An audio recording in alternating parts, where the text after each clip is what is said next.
Fala galera! De tempos em tempos, um determinado personagem é revisitado. Foi assim com os Três Mosqueteiros, foi assim com Sherlock Holmes, e não seria diferente com o Zorro, que acaba de ganhar uma nova série no Prime Video. A série nem bem chegou e já vem trazendo algumas polêmicas. A gente vai falar sobre isso agora. Mas antes, se você ainda não é inscrito aqui no canal, se inscreva, deixa o seu like, seu comentário, compartilhe esse vídeo e acione o sininho das notificações, pois isso ajuda pra caramba pra gente trazer novos conteúdos pra vocês toda semana. Beleza? Feito o jabá então? Bora pro trampo.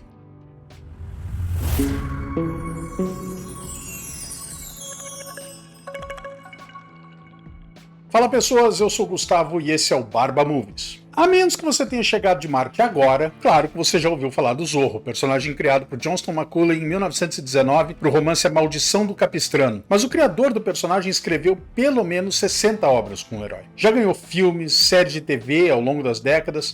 The Mark of Zorro, de 1920, com Douglas Fairbanks, foi inclusive usado como inspiração para o Batman. Esse filme recebeu um remake com o mesmo nome em 1940, com Tyrone Power. Entre 1957 e 1959, a Disney apresentou a versão mais conhecida para TV, com Guy Williams no papel principal. Essa série é a base de conhecimento sobre o personagem para os fãs e ainda faz muito sucesso nas reprises que acontecem aqui no Brasil. Em 1998 foi lançado A Máscara do Zorro, com Anthony Hopkins e Antônio Bandeiras, que repetiu o papel em 2005 ao lado de Catherine Zeta-Jones. Enquanto o primeiro filme foi um sucesso absoluto, o segundo deixou muito a desejar. E agora, a produtora espanhola Sequoia Filmes lançou na Amazon Prime Video a primeira temporada de Zorro, com Miguel Bernardo no papel do personagem principal. A forma como a série foi desenvolvida gerou alguns questionamentos de muita gente, inclusive de um canal que eu curto demais, que é a Linhagem Geek. Eu gosto muito do trabalho dos caras, sigo eles, sou inscrito no canal e pela primeira vez eu vou respeitosamente discordar deles em alguns pontos. Vale lembrar que, embora as nossas liberdades venham sendo cerceadas nos últimos tempos, ainda é possível dar a sua opinião e a opinião dos irmãos Alba é tão válida quanto a minha ou a de qualquer outro. De modo algum eu quero desmerecer a opinião dos caras.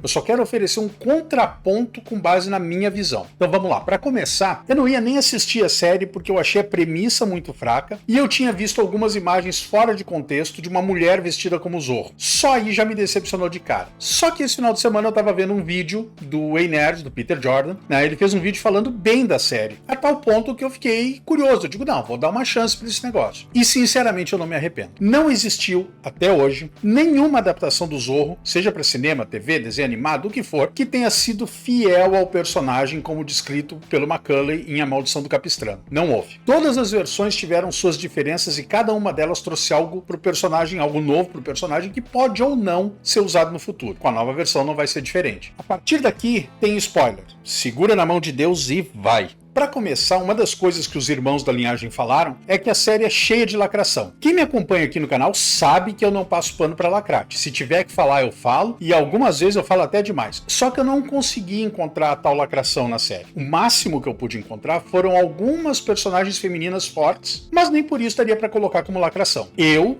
Gustavo, consideraria um exagero classificar isso como lacração. Do meu ponto de vista, a série corrigiu alguns pontos que não faziam muito sentido para mim no passado, né? Coisas que sempre me incomodaram. Por exemplo, se você tem um segredo tão grande quanto uma identidade secreta, você não vai morar com alguém que não sabe do segredo. A chance da outra pessoa descobrir é muito grande. Dom Diego de la Vega morava com o pai, Dom Alejandro, na sua hacienda, na sua fazenda, nos arredores de Los Angeles, e mantinha segredo do pai. Ou o cara é um ninja ou o pai dele era um tongo. Não dava para não descobrir o segredo. Sem contar os empregados da fazenda, ia ser um caos para manter a identidade secreta. Aqui, nessa série, Dom Alejandro é assassinado logo nos primeiros minutos do episódio de estreia. E Dom Diego tá na Espanha. Só depois de 6 meses ele volta para Califórnia. Ou seja, eliminaram um elemento da história que tinha um potencial muito grande para criar problema. Outra mudança em relação ao original é que o Diego não cria o Zorro, mas ele é escolhido para ser o próximo em uma longa linhagem de justiceiros. A escolha é feita pelo espírito da raposa através de um xamã indígena. Dessa forma, o personagem se torna mais próximo do que foi descrito por Isabel Allende, onde o Diego é filho do Dom Alejandro e de uma guerreira da tribo Xoxorim. No início do primeiro episódio, a gente vê o Zorro com trajes mais simples, quase esfarrapados e cabelos compridos. Quando a câmera nos mostra o rosto do ator, a gente percebe Cristo Fernandes, um ator que faz, não sei se ainda tá na série, Ted Lasso. Mais tarde ele é morto pelo governador e um relutante capitão monastério. A gente vai falar um pouquinho mais dele pra frente. Assim a vaga fica aberta até que o espírito escolha um sucessor. O problema é que esse Zorro tinha uma irmã que havia sido escolhida não pela raposa, mas pela serpente para uma outra missão. E ela se sentia no direito de se tornar o novo Zorro. Por mais que ela usasse o traje e o quisesse, ela nunca foi o Zorro. Desde o início esse título foi do Diego. Ela foi a mulher que eu tinha visto usando o traje. E eu teria cometido um erro terrível se eu não tivesse assistido a série por causa disso. Então, deixem os preconceitos de lado. Uma coisa que foi dita pelo pessoal da linhagem é que a série era tão cheia de lacrate que até a thumb da série aparecia com a indígena. Na verdade, a thumb aparece de formas diferentes conforme as preferências do assinante. Para mim, ela apareceu desse jeito aí que tá na tela. A linhagem também disse que havia um discurso de ricos contra pobres na série. Só que isso sempre existiu, desde a versão original do Zorro. O Zorro sempre foi um homem branco, rico, que lutava para proteger os pobres e os indígenas. Essa dicotomia, essa dualidade, sempre foi uma das coisas que mais encantou no personagem. Era um cara rico que não tinha por que se importar, mas que se importava em defender aqueles que não podiam se defender sozinhos. A única coisa que se pode dizer desse conceito é que ele vai contra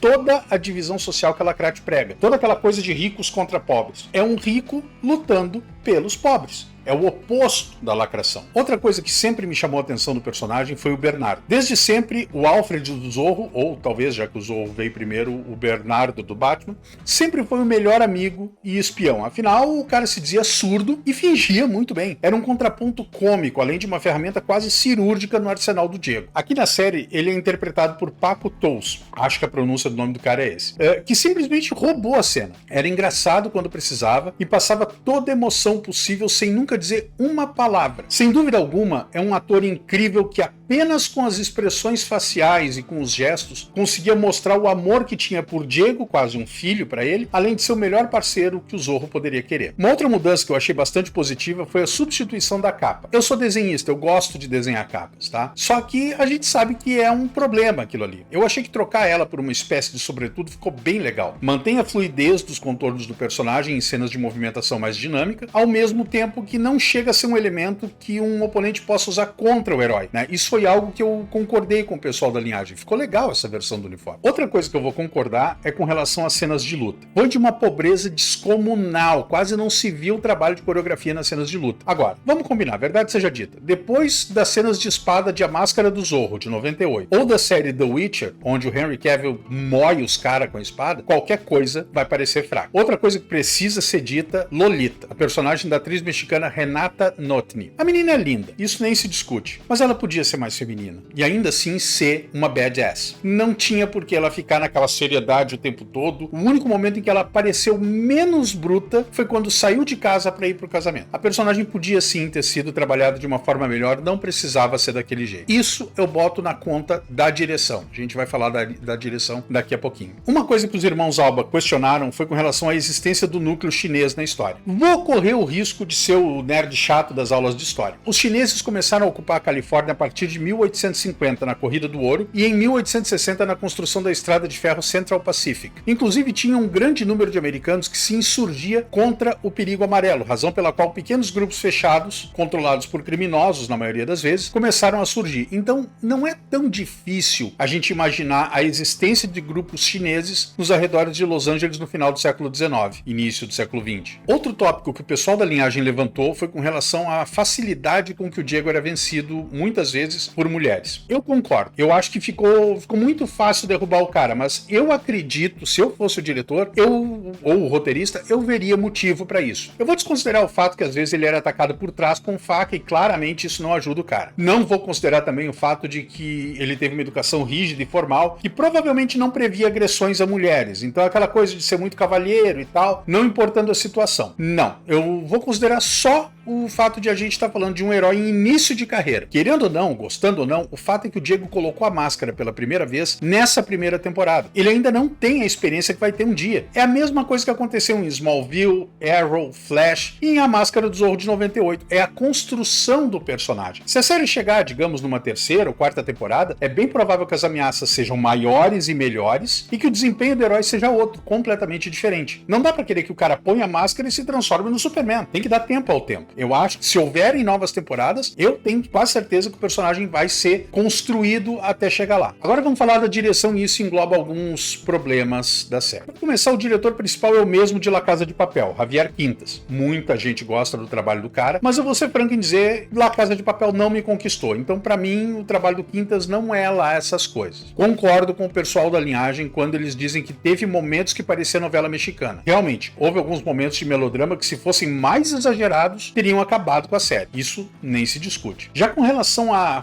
falta de grandiosidade nas aparições do Zorro e a qualidade da produção, eu coloco as duas na questão orçamento. Querendo ou não, a série é uma produção espanhola, que claramente não tem o mesmo know-how das séries americanas ou mesmo britânicas. Mas ainda que tivesse, essa série careceria de dinheiro. Eu não consegui encontrar informações sobre o orçamento da série, mas provavelmente não era grande coisa, não era nada muito vultuoso. Depois de Godzilla Minus One, a gente sabe que é possível fazer uma produção de qualidade com orçamentos mais enxutos, mas os atores são, na maioria, muito jovens e inexperientes. Emiliano Zurita e o Capitão Monastério com cara de paisagem que o digam. Para mim, apesar de todos os defeitos, a série funcionou, porque é um personagem que remonta à infância de todos nós e ainda carrega muito da sua origem. Não fizeram nenhuma mudança de gênero, não me fizeram nenhuma mudança de raça, não fizeram nenhuma besteira progressista. Pelo contrário, inseriram de forma orgânica, usando elementos históricos e do próprio background do personagem, uma versão dele que, ainda que seja diferente, faz sentido dentro da história. Apesar de a gente ter opiniões diferentes em alguns pontos, tanto a minha opinião quanto a opinião dos irmãos Alba, da linhagem Geek, tem um único objetivo: passar para vocês que nos assistem as nossas impressões para que vocês possam ter as suas próprias opiniões. Espero que eu tenha conseguido fazer isso com vocês e que o pessoal da linhagem me perdoe se de alguma forma eu fui inconveniente com eles.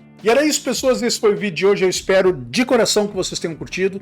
Obrigado por ficar até o final. Se você ainda não é inscrito aqui no canal, se inscreva, deixe seu like, seu comentário, compartilhe esse vídeo e acione o sininho das notificações, pois isso ajuda pra caramba pra gente trazer novos conteúdos para vocês toda semana. A gente se vê no próximo vídeo, um grande abraço e fiquem todos com Deus.